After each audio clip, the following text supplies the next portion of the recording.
Tu sais, les gens, ils veulent des votes. Les gens veulent se distinguer. Ils disent, oui, on est pour, mais on va faire ci, puis on va faire ça. Puis ça va donner à la fin que ce sont des propositions qui vont retarder le projet. Monsieur Labaume a vu juste, les candidats à la mairie ne perdent pas de temps à exposer leur vision pour la mobilité à Québec, alors que Jean-François Gosselin est persuadé qu'il obtiendra 3 milliards pour son projet de métro léger. Bruno Marchand a présenté des pistes d'amélioration pour le projet de tramway. Ici Jean-François Blanchette, voici votre vidéojournal.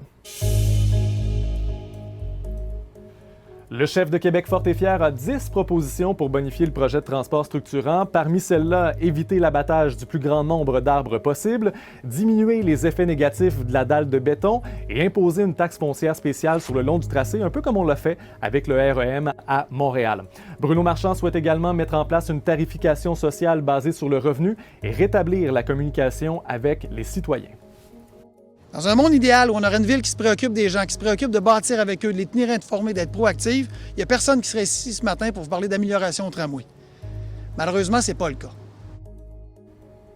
La réplique de M. Labaume ne saurait tarder. Jean-François Gosselin de Québec 21 a quant à lui été questionné sur le financement de son projet de métro léger hier. Selon lui, le gouvernement Legault n'aurait d'autre choix que de respecter la volonté des citoyens de Québec s'il était élu.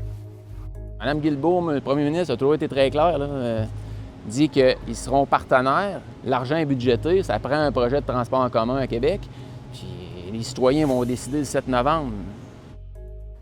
M. Gosselin a quand même admis qu'il devrait retourner à la table de négociation avec le gouvernement Legault, étant donné que son projet est bien différent de celui de tramway. Et notez qu'en novembre dernier, le ministre des Transports, François Bonnardel, avait écarté l'évaluation d'un projet de métro. Lorsque nous l'avons contacté hier, son attaché de presse nous a répondu que le gouvernement du Québec ne commenterait pas les propositions émises pendant la campagne municipale. Pour ne rien manquer de cette campagne qui s'annonce mouvementée, suivez l'appli Info de Radio-Canada. Je vous souhaite une excellente journée.